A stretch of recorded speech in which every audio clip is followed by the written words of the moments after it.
ಇದು MG ದವರ ಹೊಸ ಮೆಜೆಸ್ಟರ್ ಅಂತ ಸೇಮ್ ಗ್ಲಾಸ್ಟರ್ ಏನಿದೆ ಅದರ ಟಾಪ್ ಎಂಡ್ ಮಾಡೆಲ್ ಅಂತ ಹೇಳಬೇಕು. But completely revise interiors exteriors completely change ಮಾಡಿದ್ದಾರೆ. ಬಟ್ ಇದೇ ಗಾಡಿ ಚೈನಾದಲ್ಲಿ ಮ್ಯಾಕ್ಸಸ್ D90 ಅಂತ ಏನು ಗಾಡಿ ಇದೆ almost same because China MG ಎಲ್ಲ ಒಂದೇ ಹತ್ರ ಬರುತ್ತಲ್ಲ. ಬಟ್ ಇದು ಗ್ಲಾಸ್ಟರ್ಗಿಂತ ನೋಡಕ್ಕೆ ಸಿಕ್ಕಾಪಟ್ಟೆ ಚೆನ್ನಾಗಿದೆ ಅಂಡ್ ನಾವು it looks better than Fortuner ಅಂತ ಹೇಳಬೇಕು. ಯಾಕಂದ್ರೆ ಎಕ್ಸ್ಟೀರಿಯರ್ಸ್ ಕಂಪ್ಲೀಟ್ಲಿ ಚೇಂಜ್ ಮಾಡ್ಬಿಟ್ಟಿದ್ದಾರೆ. ಫ್ರಂಟ್ ಎಂಡ್ ಇಂಡಿಕೇಟರ್ಸ್ ನೋಡ್ಬೋದು, ಸ್ಲಾಟೆಡ್ ಹೆಡ್ ಲ್ಯಾಂಪ್ಸ್ ನೋಡ್ಬೋದು, ಕಂಪ್ಲೀಟ್ಲಿ ಚೇಂಜ್ ಅಂಡ್ ಈ ಬ್ಲ್ಯಾಕ್ ಔಟ್ ಗ್ರಿಲ್ ಇದೆ ಸಿಕ್ಕಾಪಟ್ಟೆ ದೊಡ್ಡದು. ಬಟ್ ಇದರಲ್ಲಿ ನಮಗೆ ಲೆವೆಲ್ 2 ADAS ಬರ್ತಾ ಇದೆ, 360 ಡಿಗ್ರಿ ಕ್ಯಾಮ್ರಾ ಇದೆ, ದೊಡ್ಡ MG ಲೋಗೋ, ನಮಗೆ ಸ್ಕಿಡ್ ಪ್ಲೇಟ್ಸ್ ಕೂಡ ತುಂಬಾನೇ ದೊಡ್ಡದಾಗಿದೆ. ಈವನ್ ಬಾನೆಟ್ ಕೂಡ ಕಂಪ್ಲೀಟ್ಲಿ ರಿವೈಸ್ ಮಾಡ್ಬಿಟ್ಟಿದ್ದಾರೆ. So have lot of curves and all. But ಇದು ಲಿಟ್ರಲಿ ಫಾರ್ಚುನರ್ ಕಾಂಪಿಟೇಷನ್ ಅಂತಾನೆ ಹೇಳಬೇಕು. ಬಿಕಾಸ್ ನಮ್ಮ ಗ್ಲಾಸ್ಟರ್ ಆಲ್ಮೋಸ್ಟ್ 40, 50, 60 ಲಕ್ಷಗಳಿಗೆ ಹೋಗ್ತಿದೆ.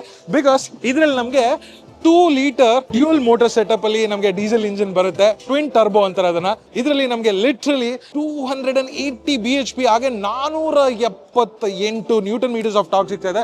So very torquey. ನಮಗೆ ಇದರಲ್ಲಿ ಒಳಗಡೆ ಹೋಗೋ ಆಪ್ಷನ್ ಇಲ್ಲ. ಬಟ್ ಲಿಟ್ರಲಿ ಇಂಟೀರಿಯರ್ಸ್ ನಮ್ಗೆ ಆಲ್ರೆಡಿ ಗೊತ್ತಿರೋದೇ ಅಲ್ವಾ. ಬಿಕಾಸ್ ಇದರಲ್ಲಿ 3 rows ಬರುತ್ತೆ, completely cooled, heated and massage seats ಸಿಗ್ತಾ ಇದೆ ಒಳಗಡೆ. ಪ್ಲಸ್ ನಮಗೆ ಇಂಟೀರಿಯರ್ಸ್ ಅಲ್ಲಿ ರಿವೈಸ್ ಮಾಡ್ಬಿಟ್ಟಿದ್ದಾರೆ. ಏನಂದ್ರೆ ನ್ಯೂ ಸ್ಕ್ರೀನ್ ಆಗ್ಬೋದು, ಸ್ಟೇರಿಂಗ್ ವೀಲ್, ಹಾಗೆ ನಮಗೆ complete panoramic sun roof. Literally roof ನೋಡಿ ಎಷ್ಟು ದೊಡ್ಡದಾಗಿದೆ. ಡ್ಯೂಯಲ್ ಟೋನ್ ಕಲರ್ ಅಲ್ಲಿ ಬರ್ತಾ ಇದೆ. ಇಲ್ಲಿ ಬ್ಲಾಕ್ ಔಟ್ ನೋಡಿ ಸಿಕ್ಕಾಪಟ್ಟೆ ದೊಡ್ಡ ಸನ್ ರೂಫ್ ಇದೆ. ಈ ಕಾರಲ್ಲಿ ನಮಗೆ ಸ್ಟೆಪ್ ಇದೆ ಒಳಗಡೆ ಹೋಗೋಕೆ because it's a very big car. So tyre profile ಬಂದ್ರೆ ನಮಗೆ ಲಿಟ್ರಲಿ ಸಿಕ್ಕಾಪಟ್ಟೆ ದೊಡ್ಡ ಟೈರ್ಸ್ ಇದೆ. So Apollo tyres 19 inch wheels, ನಮಗೆ ಡ್ಯೂಯಲ್ ಟೋನ್ ಕಲರ್ ಅಲ್ಲಿ ಡೈಮಂಡ್ ಫಿನಿಶ್ ಅಲ್ಲಿ ಬರ್ತಾ ಇದೆ. MG ಲೋಗೋ ಕೊಟ್ಟಿದ್ದಾರೆ. ಸೊ ಲಿಟ್ರಲಿ ಟೈರ್ ಸೈಜ್ ಬಂದು 265/55 or 19 inch wheels. So big tyres ಅಂತಾನೆ ಹೇಳ್ಬೇಕು.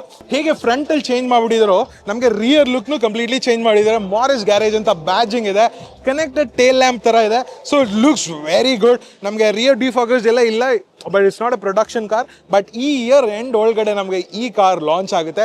ಅಂಡ್ ಇದ್ರ ಬೆಲೆ ಹೇಳ್ತಿರೋದು ನಮಗೆ ಗ್ಲಾಸ್ಟರ್ ಜೊತೆಗೆ ಇದು ಎಕ್ಸಿಸ್ಟ್ ಆಗುತ್ತೆ. ಬಟ್ ಇದು ಟಾಪ್ ಎಂಡ್ ಮಾಡೆಲ್. ನಮಗೆ ರೂಫ್ ಲೈನ್ ನೋಡ್ಬೋದು, seriously too good, decent enough boot space ಅಂತ ಹೇಳ್ಬೇಕು. ಬಟ್ ನಾವು ಆಲ್ರೆಡಿ ಒಂದು ಗ್ಲಾಸ್ಟರ್ ಓನರ್ಶಿಪ್ ರಿವ್ಯೂನ ಕೂಡ ಮಾಡಿದ್ವಿ. ಸೊ ಈ ಡಿ ಸೆಗ್ಮೆಂಟ್ ಗಾಡಿ I think much needed. Because Everest ಅಂತ ಏನ್ ಹೇಳ್ತಾರೆ ಇವರು, ಫೋರ್ಡ್ ಕಾರ್ ಹೋದ್ಮೇಲೆ ಫಾರ್ಚುನರ್ಗೆ ಕಾಂಪಿಟೇಷನ್ ಇಲ್ಲ ಆದ್ರು. ಬಟ್ ಐ ಥಿಂಕ್ ಇದು ಲಾಂಚ್ ಆದ್ಮೇಲೆ lot of people will consider this ಅಂತಾನೆ ಹೇಳ್ತೀನಿ. ನಿಮ್ಗೆ ಹೇಗೆ ಅನ್ಸುತ್ತೆ ಅಂತ ನನಗೆ ಕಾಮೆಂಟ್ ಸೆಕ್ಷನ್ ಅಲ್ಲಿ ತಿಳಿಸಿ. ಹಾಗೆ ಮತ್ತೆ ಇನ್ನೊಂದು ವಿಡಿಯೋ ಸಿಗ್ತೀನಿ. ಅದುವರೆಗೂ ಟೇಕ್ ಕೇರ್, ಬಾಯ್.